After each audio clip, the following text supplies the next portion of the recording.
Hello! So today I am bringing to you all of my UCAS personal statement advice. If you are looking to apply to unis in the UK, if you're looking to apply to Oxbridge, this video is for you. I have a list of a bunch of things that I want to share with you. We're gonna go through a very easy 5-paragraph structure for your personal statement. I'm going to tell you everything that you need to include in every single paragraph. Just a quick note for those of you who aren't familiar with how to apply to uni in the UK. All you will need to do is set up an account on what is called UCAS, UCAS, and then you have to submit a 4,000 character personal statement where you explain why you want to apply to the program you want to apply to. First point to note about the UCAS personal statement is that it should be mostly academic. I follow the 80-20 rule. That means 80% academic stuff and 20% extracurricular interests. If you're applying to Oxford or Cambridge, a lot of the time they say you should follow a 90-10 rule, so basically more academia, and they don't really care about what you've done outside of school. Now we're gonna move on to our 5-paragraph structure for our personal statement. For the first paragraph, you're going to want to find one reason that you want to study the subject and just zoom in on it. So a good opening sentence could be, one thing that attracts me to law is, or I want to study English literature because. I wrote, while much of the law is grounded in principles that date back centuries, it is constantly adapting to fit current requirements.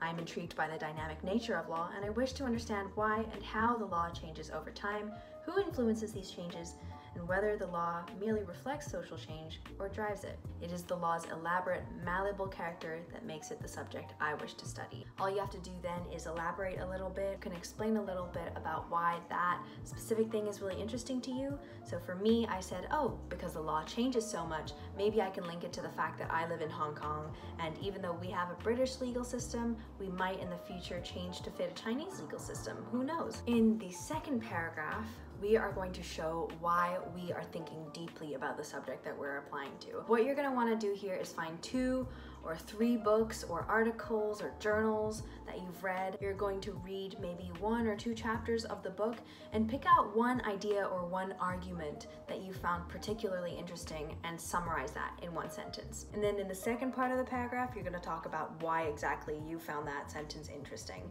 So the important thing here is to not just leave your statement at that sentence saying, I read this thing, full stop. In my personal statement, I wrote about a book called The Rule of Law. It's not particularly interesting. I just zoned in on 1 chapter, and in that chapter, the author made a really interesting point about how the meaning of law is dependent on the judgment of the people who are reading it. So it's really difficult to determine what's fair in any context. Then I summarized that argument in that 1 sentence, and then in the next sentence I said, a large component of the law relies on the assumption that those enforcing it are impartial, though that's not always the case. So you'll see that in the first sentence, I wrote about what the book actually said, and then in the second section, I wrote about what I thought about what the book said. All you have to do now is repeat that 2 or 3 times, and you have a full paragraph where you've referenced some secondary literature and you've also showed your admissions tutor that you are actually thinking about the content. If you're worried at all about not knowing what book to pick, usually a lot of university faculties will give their students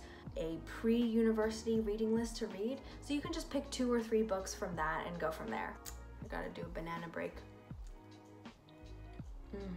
Okay, now we're gonna delve deeper. In the third paragraph, we're going to talk about anything that is not a book and is not a piece of reading, but is equally something that sparked your interest in the subject. So this could be some work experience, a course that you took online, it could be a lecture or a TV show that you watched, or something of that sort that is not just confined to, you read in a book. The point of this paragraph is to show that you've been proactive in actually enjoying your subject, and the structure is just 1 or 2 sentences summarizing the work that you did, and then another section about what that experience made you think. So for law, I was lucky enough to get work experience. I basically said, during my work experience, I had the privilege of working on cases like A, B, and C.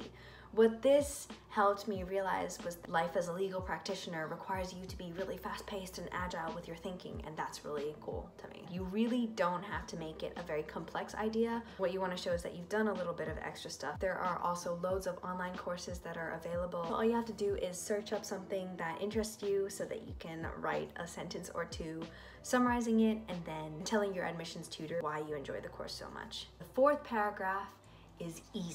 The fourth paragraph, we're nearly there, is gonna be all about your high school subject. The point of this paragraph isn't to say, listen, I've studied this all before, therefore I'm really, really ready to study it at university, because I'm already good at it.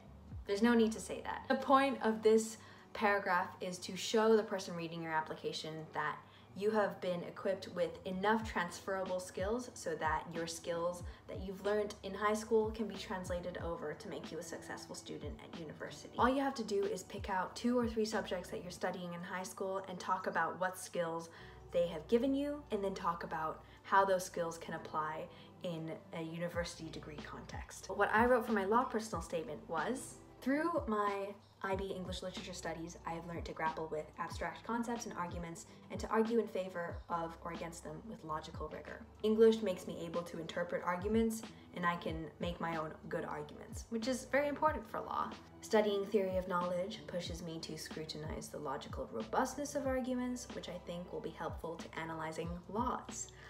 In my English literature statement, I talked about studying art and how it equipped me with both an analytical and a creative gaze. I think it's just worth showing that the subjects that you've studied, even though they may not be the same thing that you're going to be studying at uni, are nonetheless applicable.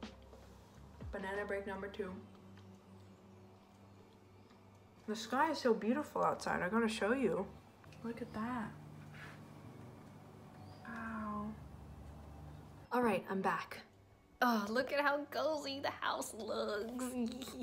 I'm standing next to the door and it's getting a little cold, so we are gonna finish this video very soon. We are on point 5, the easiest paragraph of them all because you only need 2 sentences for this.